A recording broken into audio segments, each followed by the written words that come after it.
Hello guys, आज मैं new आने वाले सीज़न बर्लिन के एपिसोड 1 को कंप्लीट एक्सप्लेन करूंगा। और ये बर्लिन मनी हाइस्ट के एक फेवरेट करेक्टर एंड्रियोस बर्लिन का स्पिन ऑफ है।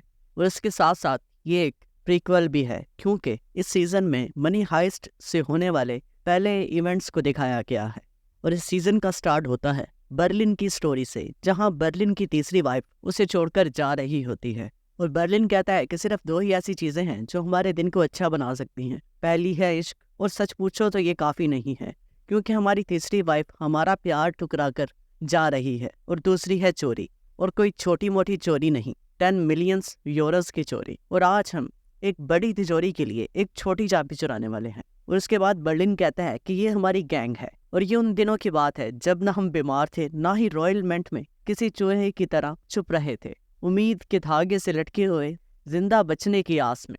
और वो कहता है कि ये है केला, इलेक्ट्रिकल इंजीनियरिंग की इंसाइक्लोपीडिया। इसके बाद वो रॉय को दिखाता है, और वो कहता है कि ताले तोड़ना और सलाखों के पीछे जाना इसकी आदत है। और इसके बाद वो कहता है कि ये दरमियान है, हमारे मास्टरमाइंड, पेशे से प्रोफेसर, जो अपने खाली वक्त में चोरी की प्लानिंग करता है। और हर जीनियस की तरह ये भी अपने में ही खोया रहता है। और उसके बाद वो इंट्रोड्यूस करवाता है ब्रोस से, और वो कहता है कि ये सुई से लेकर सैटेलाइट्स तक हर हथियार और औजार चलाने में ये माहिर है।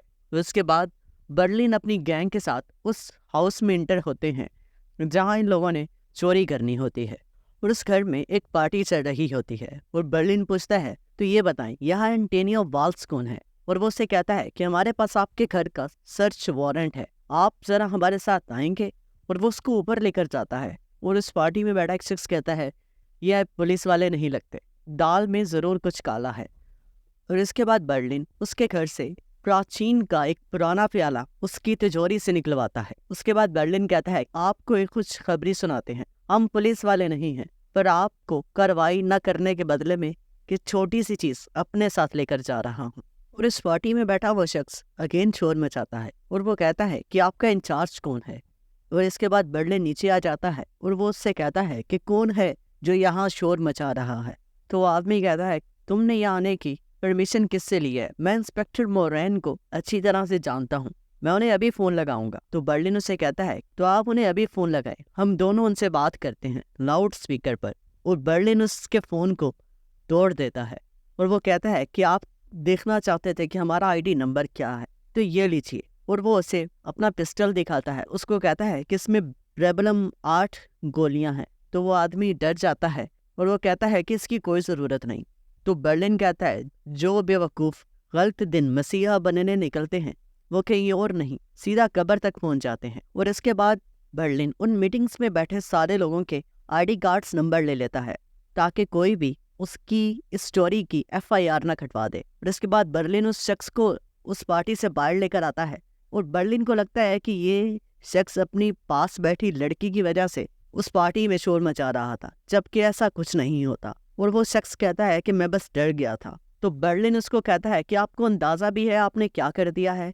ये इसकी ही की खासियत है, वो आपसे कुछ भी करवा सकता है, यहाँ तक कि आप जैसा इंसान भी जो अभी अपनी जिंदगी की भीख मांग रहा है, थोड़ी देर पहले किसी हीरो की तरह हमारे ऊपर चिल्ला रहा था, पर आप भूल गए हो कि प्यार खत्म हो जाता है। और वो कहता है कि प्यार इतनी बड़ी चीज नहीं है जिस पर जिंदगी हारी जाए। इसके बाद बर्लिन अपने रूम में वापस आता है, जहां वो अपनी गैंग को एक न्यू मेंबर से मिलवाता है, और वो इंट्रोड्यूस करवाता है उन्हें कैमरॉन से। और बर्लिन कहता है कि ये बस हमारी टीम का हिस्सा रहेंगी और हमसे चोरियां करना सीखेंगे। और इसके बाद बर्लिन कहता है, हम पेरिस के इस खूबसूरत शहर में चोरी की प्लानिंग करने आए हैं जो पूरे यूरोप के होश उड़ा देगा। और इसकी शुरुआत हम मैड्रिड में 4 दिन पहले ही कर चुके हैं, और हमने ये प्याला चुराया है, और इसकी कीमत है 40,000 यूरोस, और हम इसकी कीमत करने वाले हैं 44 मिलियन यूरोस।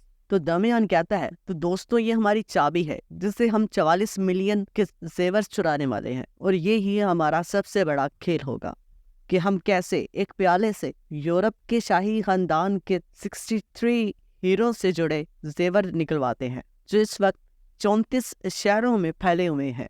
तो ब्रूस कहता है कि वैसे इन 34 शहरों पर डाका डालने में काफी वक्त लग जाएगा। तो बर्लिन कहता है, कायदे से देखा जाए तो सिर्फ एक शाम। तो दमियान कहता है कि इससे पहले हम इस विरासत अमोनियम क्लोराइड में डबोना होगा, और उस प्याले को अमोनियम क्लोराइड के अंदर डबोता है जिससे उसका सारा कलर उतर जाता है।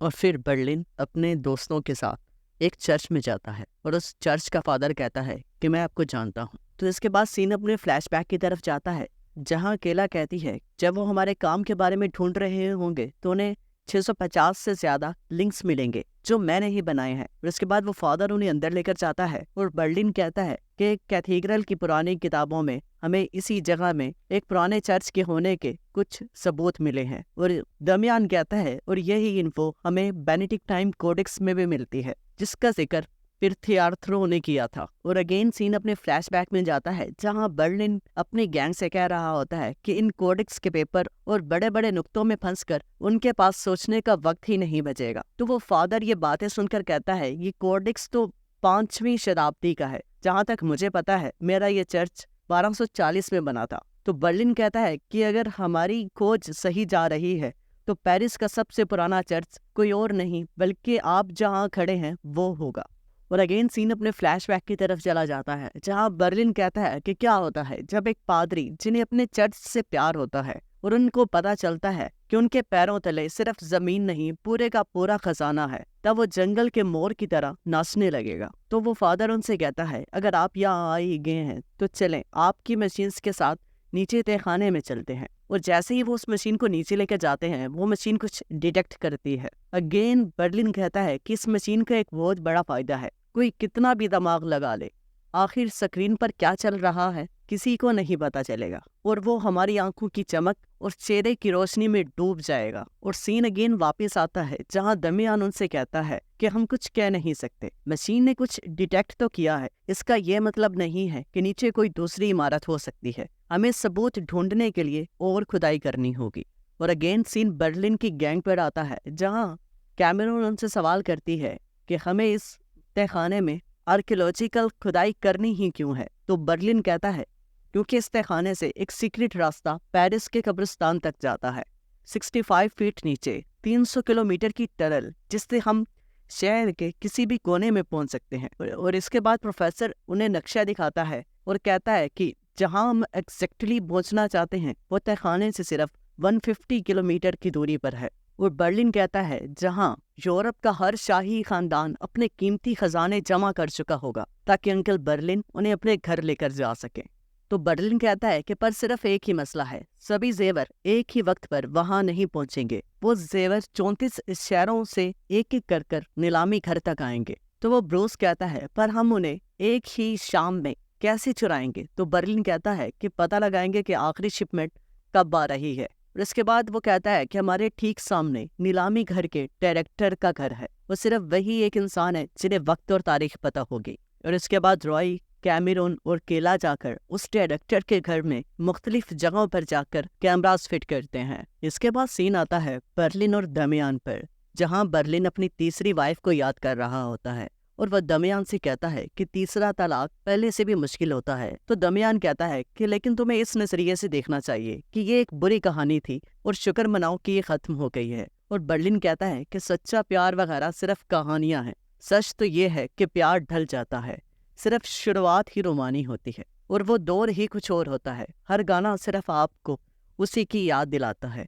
और दमियान कहता है देखो रोमानी दौर खत्म होने के बाद ही असल प्यार शुरू होता है और फिर तुम खाने के टेबल पर उसकी बातें सुनते हो क्योंकि उसकी बातों में बहुत सुकून होता है। और इसके बाद दमियान बर्लिन के बेडरूम में सोने के लिए चला जाता है और बर्लिन उस डायरेक्टर को ऑब्जर्व कर रहा होता है। वहाँ वो उसकी वाइफ को देखता है और वो उसकी वाइफ को काफ़ी ऑब्जर्व करना स्टार्ट कर देता है। और इसके बाद उसकी वाइफ एक बार में जाती है जहां बर्लिन भी उसके पीछे पीछे जाता है और उसके बाद वो उस बार में गाना सुनाती है जिसे बर्लिन भी सुनता है। और बर्लिन तब घर आता है जब उस डायरेक्टर की वाइफ घर आती है और ब्रोस और केला उस प्याले को उस तहखाने में दबाते हैं। और इसके बाद बर्लिन उस तहखाने में आता है और दमियान को अपनी रात की सारी स्टोरी सुनाता है। वो दमियान से कहता है कि तुम्हें मेरे साथ आना होगा, मैं डायरेक्टर की वाइफ को कॉफी पर ले जाना चाहता हूँ। तो दमियान उससे कहता है कि हम उस आदमी के घर पर बिल्डोजर्स और हथियार चलाने वाले हैं और तुम मुझे उस आदमी के वाइफ के साथ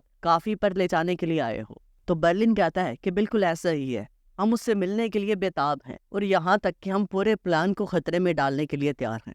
तो दमियान उससे कहता है कि इस दुनिया में 4,000 मिलियन औरतें हैं, पर जिस बंदे को हम लूटने जा रहे हैं तुम्हें उसी की बीवी से इश्क लड़ाने हैं। उसके बाद उस चर्च का फादर वहां पर आता है और दमियान कहता है कि डॉक्टर यहाँ कुछ है, यहाँ पर सिग्नल्स आ रहे हैं। और वो लोग छुपाए गए उस प्याले को निकालते हैं और वो फादर कहता है कि ये बजंतीन अम्पायर का लगता है। और बर्लिन कहता है कि हमें खुदाई के लिए कुछ और वक्त चाहिए, कम से कम 3 हफ्ते, और साथ ही साथ कुछ और मशीनें भी। वो फादर उनसे इतना इम्प्रेस होता है और वो कहता है कि मैं पार्किंग के लिए भी अप्लाई कर देता हूँ, आपको कोई मसला नहीं होगा। और इसके बाद बर्लिन रॉय को अपने साथ लेकर जाता है और उससे कैफे के बाहर खड़े होते हैं और उस डायरेक्टर की वाइफ के आने का इंतजार कर रहे होते हैं।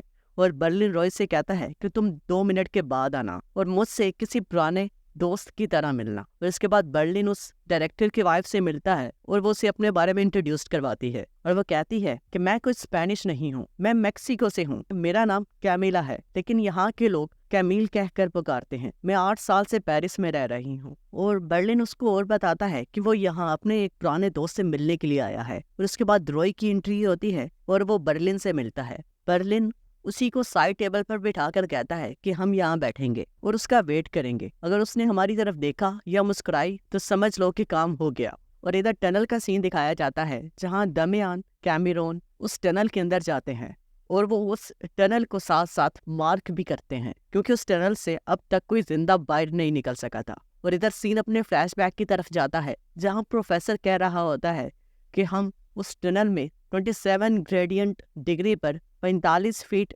टनल खोदेंगे ताकि हमें नीलामी घर की बेसमेंट की दीवार तक पहुंचने के लिए हमें सीधा रास्ता मिल जाए। और इसके बाद कैमिला अपने हस्बैंड को कॉल करती है और उसे कहती है कि उसे ओपरा जाना है, वहाँ उसके कुछ फेवरेट सिंगर्स गाना गा रहे हैं। जबकि उसका हस्बैंड कहता है कि मुझे इटालियन एम्बेसी जाना है, मैं आज फारिग नहीं हूँ। और इसके बाद बर्लिन का सीन दिखाया जाता है जहाँ बर्लिन ने रॉय को उनके रूम को ऑब्जर्व करने के लिए कैमरास पर बिठाया होता है और रॉय कहता है कि वो भूल गया है कि आज उन्हें ओपरा जाना है। और बर्लिन को जब इसके बारे में पता चलता है कि उसका हस्बैंड उसके साथ नहीं जा रहा तो बर्लिन उसके साथ ओपरा जाने के लिए रेडी हो जाता है। और इसके बाद तहखाने वाला सीन अगेन दिखाया जाता है जहां उस चर्च का फादर आता है और वो कहता है कि मैं उस प्याले को अपने साथ स्पेन लेकर जा रहा हूँ और मैंने सोचा है मैं यूनिवर्सिटी के डीन को दिखाऊंगा। लेकिन दमियान वो प्याला उस फादर को देना नहीं चाहते और वो काफी बहाने भी बनाते हैं, लेकिन उनसे वो प्याला लेकर चला जाता है। और इसके बाद दमियान बर्लिन को कॉल करता है